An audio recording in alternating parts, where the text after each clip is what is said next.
السلام علیکم۔ بسم اللہ الرحمن الرحیم۔ رات گئے ایک شخص امیر المومنین حضرت عمر بن عبدالعزیز رحمۃ اللہ علیہ کے دروازے پر دستک دیتا ہے اور آدھی دنیا کا حکمران اپنے گھر سے باہر نکل آتا ہے۔ وہ شخص اپنے ہاتھ میں پکڑی اشرفیوں کی بھری تھیلی امیر المومنین کی طرف بڑھاتا ہے اور عرض کرتا ہے: اے امیر المومنین، میں اتنے 100 میل فلاں دور بستی سے آیا ہوں اور یہ مال زکوٰۃ آپ کی خدمت میں پیش کرتا ہوں۔ امیر المومنین نہایت افسوس کے ساتھ کہتے ہیں کہ یہ مال راستے میں تقسیم کر دیا ہوتا، میرے پاس لانے کی کیا ضرورت تھی؟ نوارد عرض کرتا ہے: یا امیر المومنین، سارے راستے آواز لگاتا آیا ہوں کہ لوگو، زکوٰۃ کا مال ہے، کوئی تو لے لو، لیکن سینکڑوں میل دور کے اس سفر میں کوئی زکوٰۃ لینے والا نہ تھا۔ یہ امیر المومنین حضرت عمر بن عبدالعزیز تھے، جن کی خلافت اسلامیہ میں اس قدر امن اور امان اور خوشحالی تھی کہ سینکڑوں میل تک اشرفیوں سے بھرا ہوا مسافر بلا خوف و خطر سفر کرتا رہا اور اسے کوئی زکوٰۃ کا مستحق بھی نہ ملا، اور حکمران ایسا کہ جس کے گھر پر کوئی پہرا نہ تھا۔ نصف شب سائل کے دروازہ بجانے پر کسی نوبدار نے ڈانٹ ڈپٹ نہیں کی، بلکہ حکمران خود بستر سے بیدار ہوا اور آنے والے کو خوش آمدید کہا۔ حضرت عمر بن عبدالعزیز رحمۃ اللہ علیہ کی کنیت ابو حفص تھی اور بنو امیہ کے 8ویں حکمران تھے۔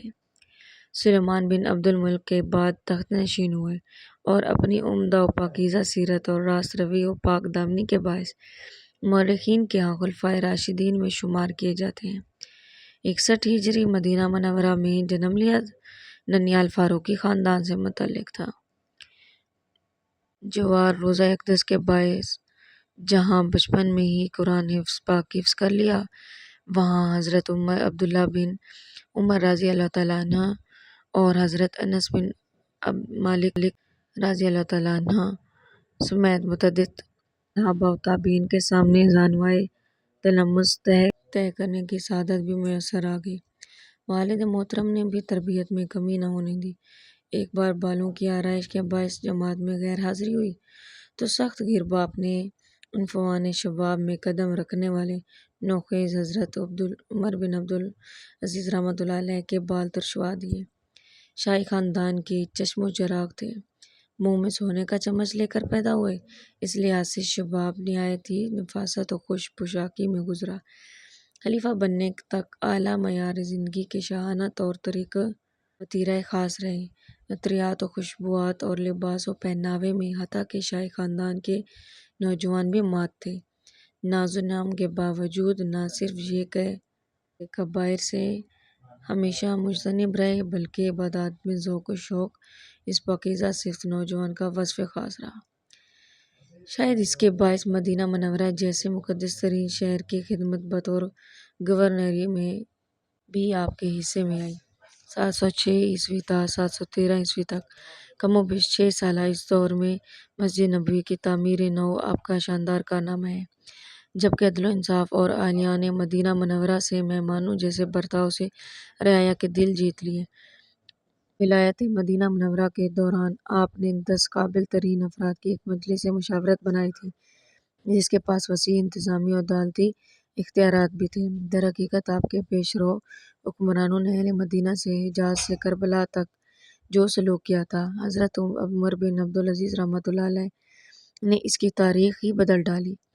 سلیمان بن عبد الملک نے حضرت عمر بن عبدالعزیز رحمۃ اللہ علیہ کو اپنا جانشین مقرر کیا تھا، لیکن آپ کو اس کی اطلاع نہیں تھی۔ 718 عیسوی میں خلیفہ کے انتقال کے بعد مہر لگی بند وصیت پر شاہی عمائدین سلطنت و اراکین خاندان خلافت سے بیعت لی گئی، اور جب اس لفافے کو کھولا گیا تو حضرت عمر بن عبدالعزیز رحمۃ اللہ علیہ کا نام لکھا پایا۔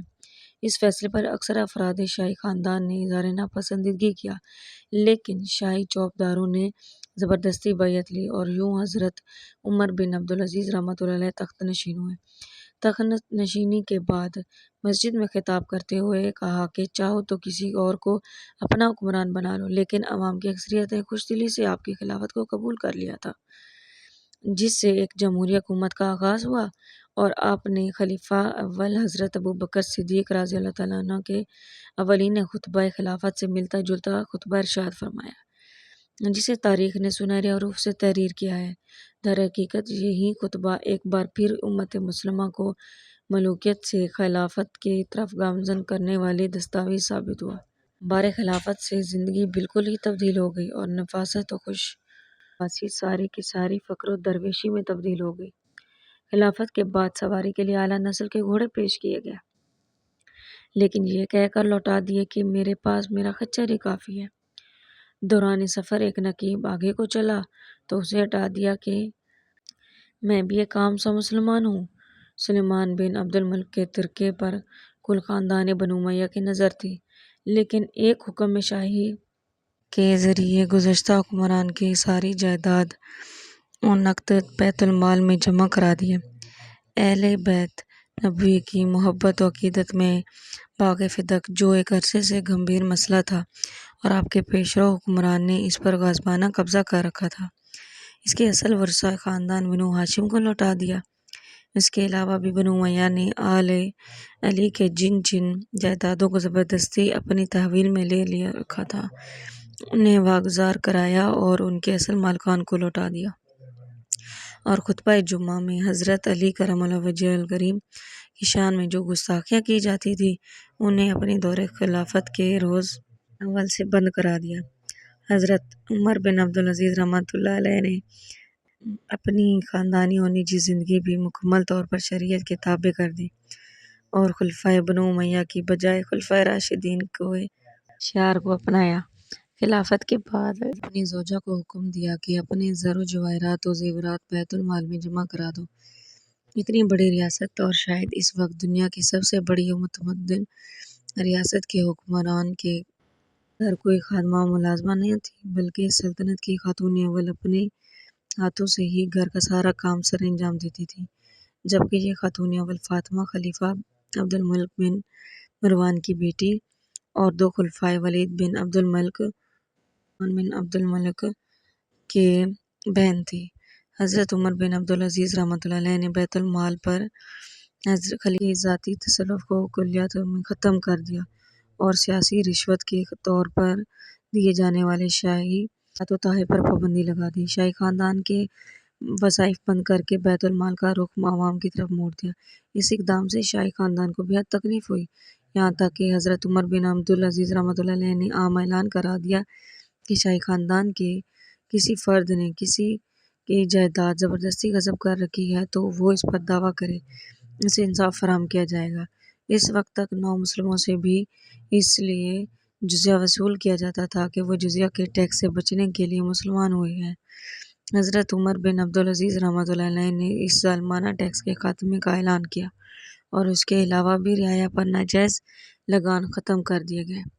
ان اقدام کے نتیجے میں فوری طور پر ریاست کی آمدنی میں بہت زیادہ کمی ہوئی، جسے آپ نے سرکاری خراجات میں کٹوتی سے پورا کیا، جبکہ دورس نتائج بہت جلد نمودار ہونے لگے اور عوام میں خوشحالی عام ہو گئی، اور صرف ایک سال بعد یہ نوبت آ گئی کہ لوگ صدقات لے کر نکلتے تھے اور لینے والا نہیں ملتا تھا۔ فلاح عمل یہ حضرت عمر بن عبدالعزیز رحمۃ اللہ نے جگہ جگہ سرائیں بنائیں اور مسافروں کو 2 دنوں تک ریاست کی طرف سے کھانا مفت فراہم کیا جاتا تھا۔ حکمران کی اس خوبصورتی کا اثر بہت دور دور تک محسوس کیا گیا، یہاں تک کہ سندھ کے راجہ دائر جیسے حکمران کا بیٹا جے سنگھ بھی حضرت عمر بن عبدالعزیز رحمۃ اللہ علیہ کے دور میں دائرہ اسلام میں داخل ہو گیا۔ کہ ویڈیو آپ کو پسند آئی ہوگی تو ویڈیو کو لائک اور شیئر ضرور کر دیں اور چینل کو سبسکرائب کر دیں۔